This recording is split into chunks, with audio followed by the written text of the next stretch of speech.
Next up is Mike Kid Lazy. You absolute legend. First of all, congrats on the 300 subs milestone. Hope it gets to 3,000 or maybe even more soon. Yes, me too, and for you guys.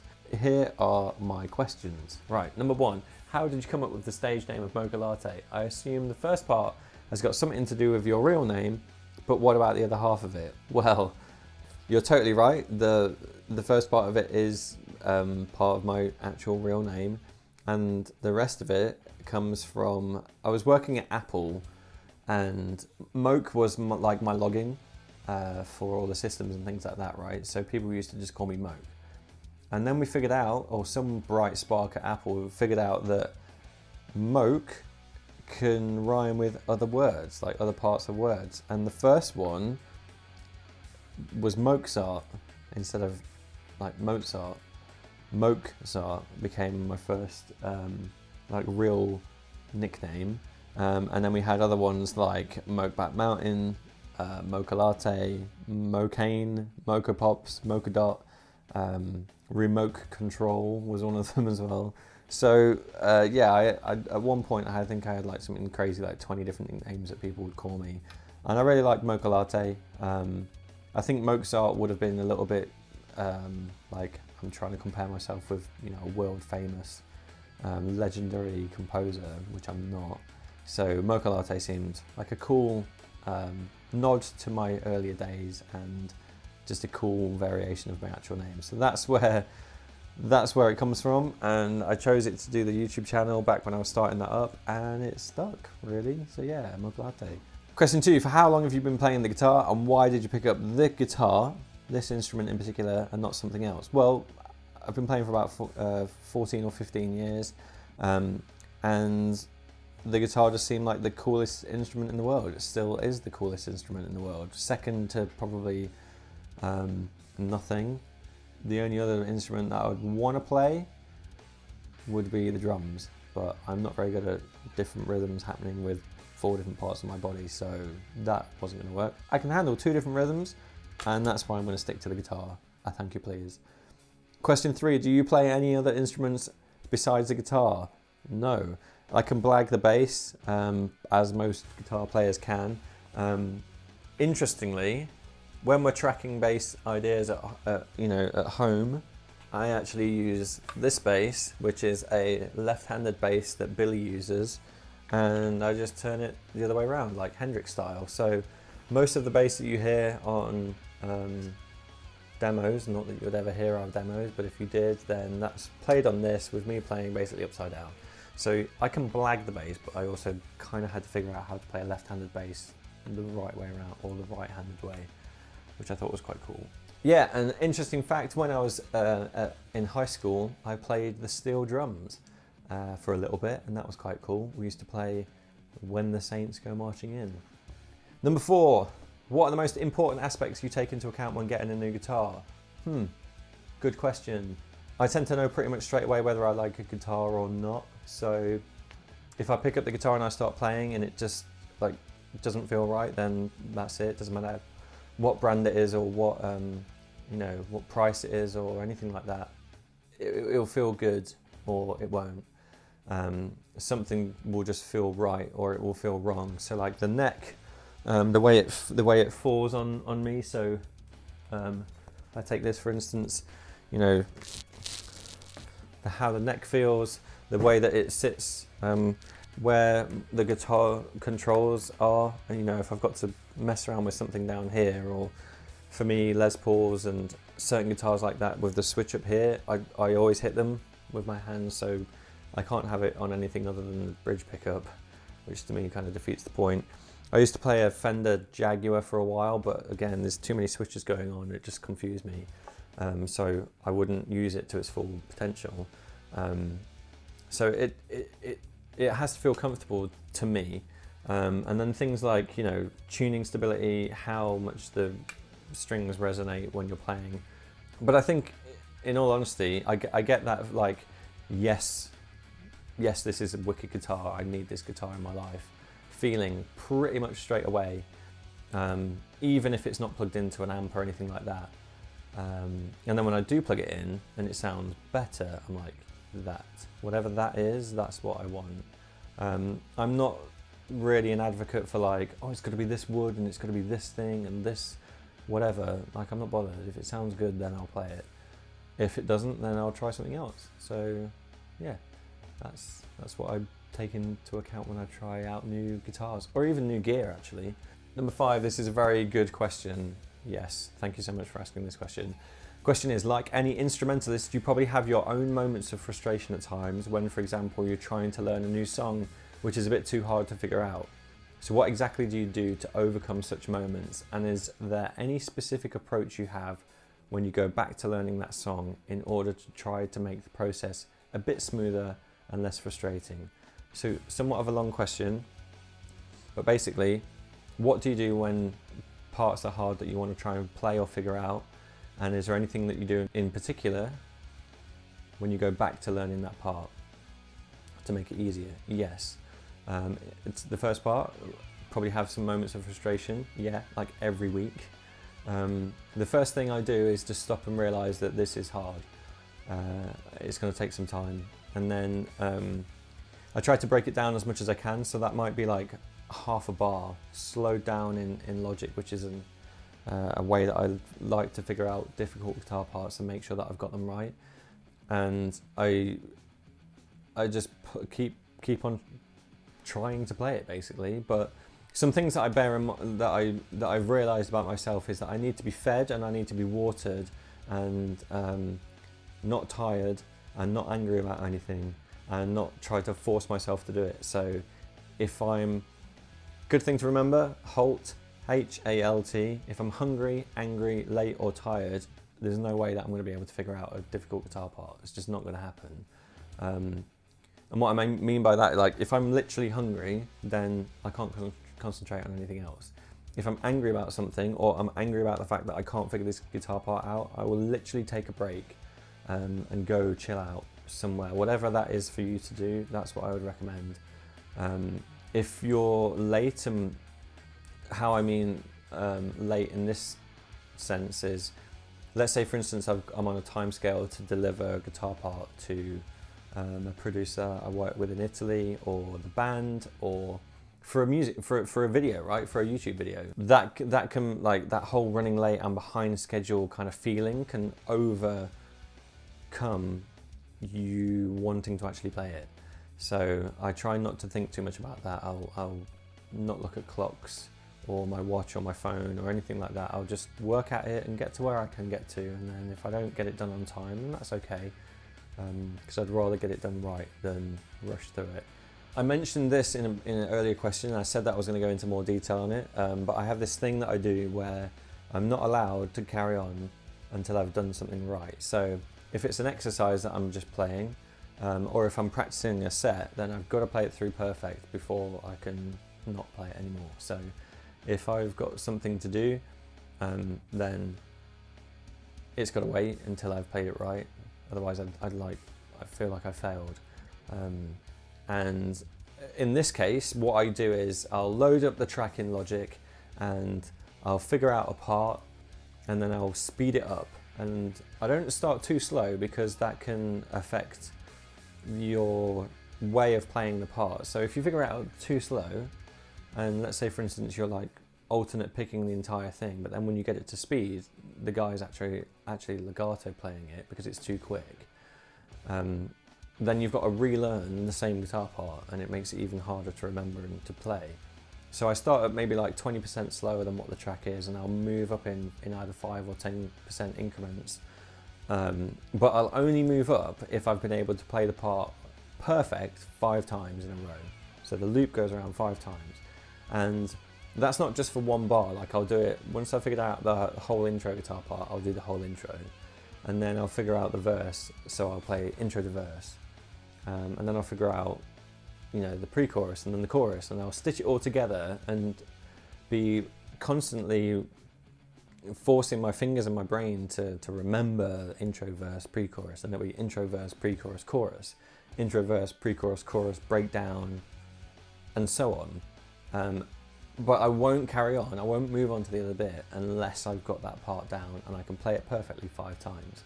and it's a challenge that I have. It's my 5 times perfect game that I play with myself, and it works for me. But it won't work if you're forcing yourself to do it, or if you're hungry, tired, angry about something, or frustrated, or running late for something.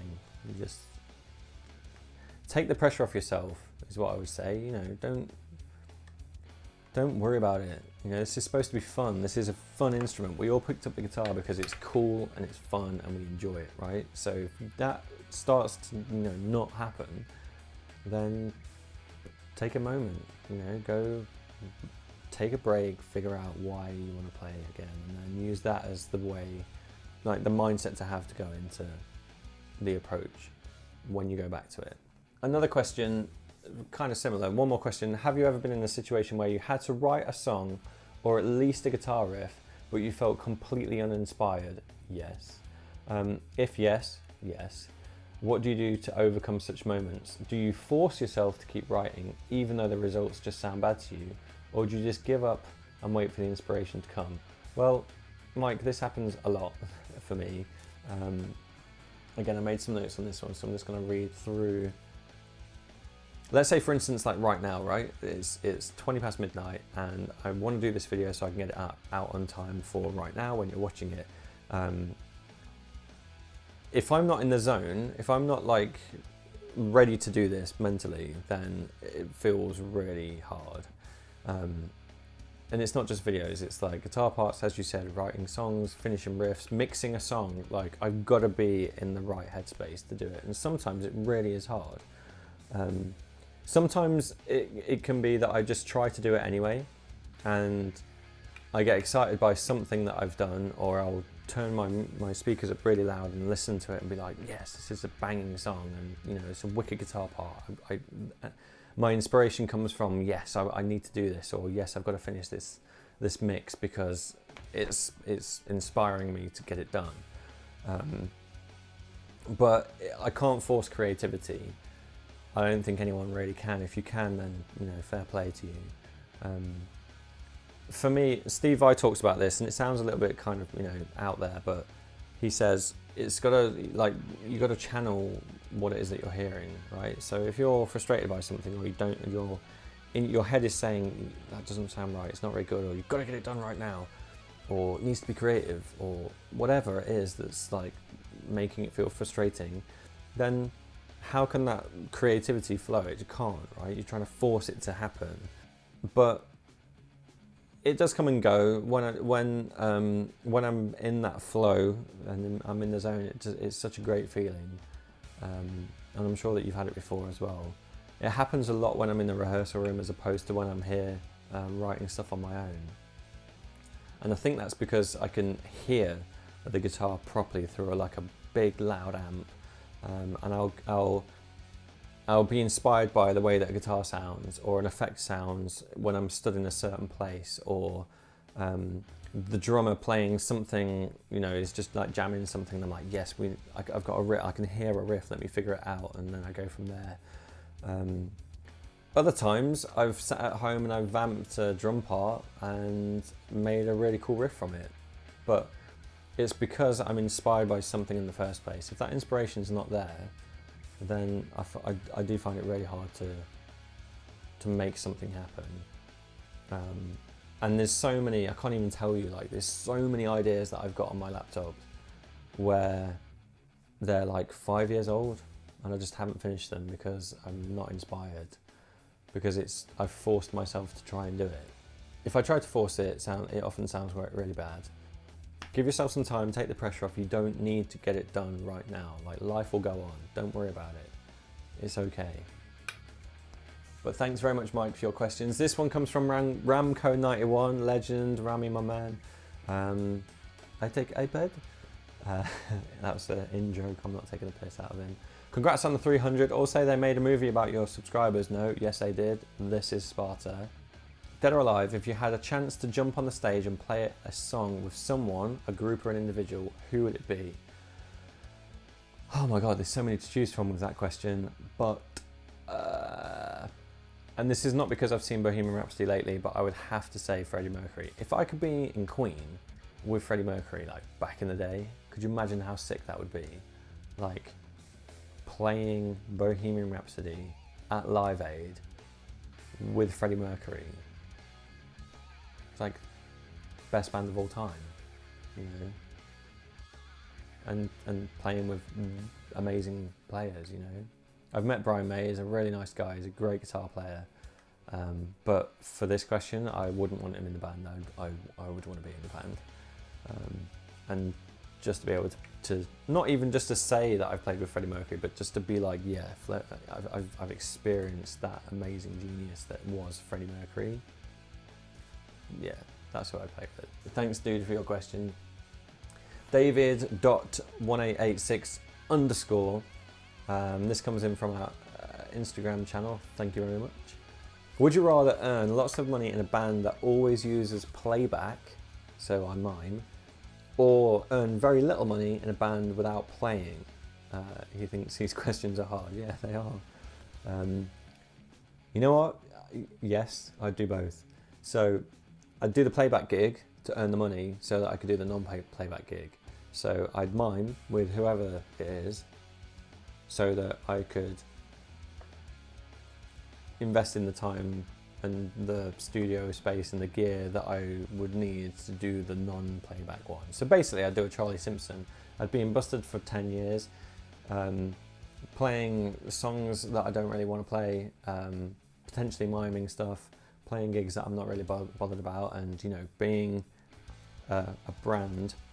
And then I'd leave after I made millions of pounds and go start a band called Fightstar and be playing the music that I want to play and be happy.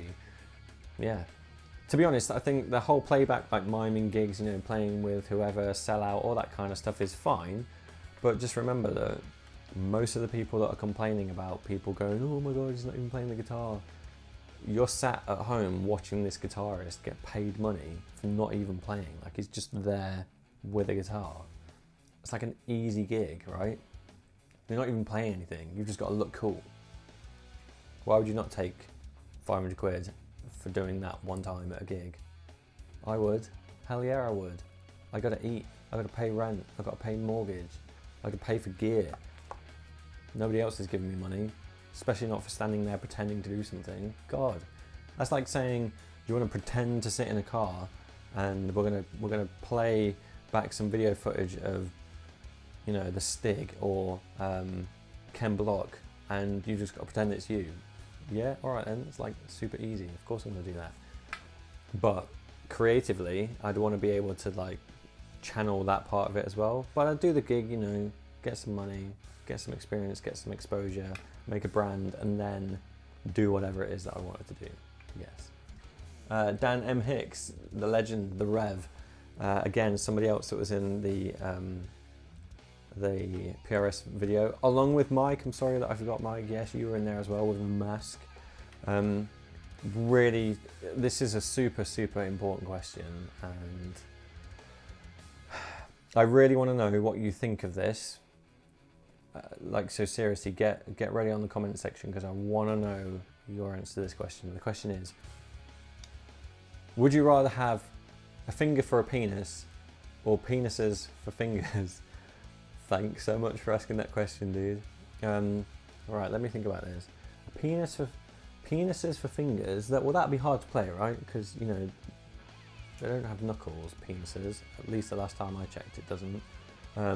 Also, if you're a girl watching this, let's imagine that you have a penis. You have fingers. I'm sure that you can imagine having. Imagine trying to play a guitar with a penis, or trying to pee with a finger. I know that that's like a really abstract concept, but we're just going to go with it for now because Dan decided to ask me this question. Right, imagine that you're at a gig, right, and you've got penises for fingers. All you'd be able to do is play some like bastardized version of a slide guitar part with this like phallus. And then you see someone in the front row that's ridiculously hot. What's going to happen, right? All of your fingers are just going to be like this, right? Erect.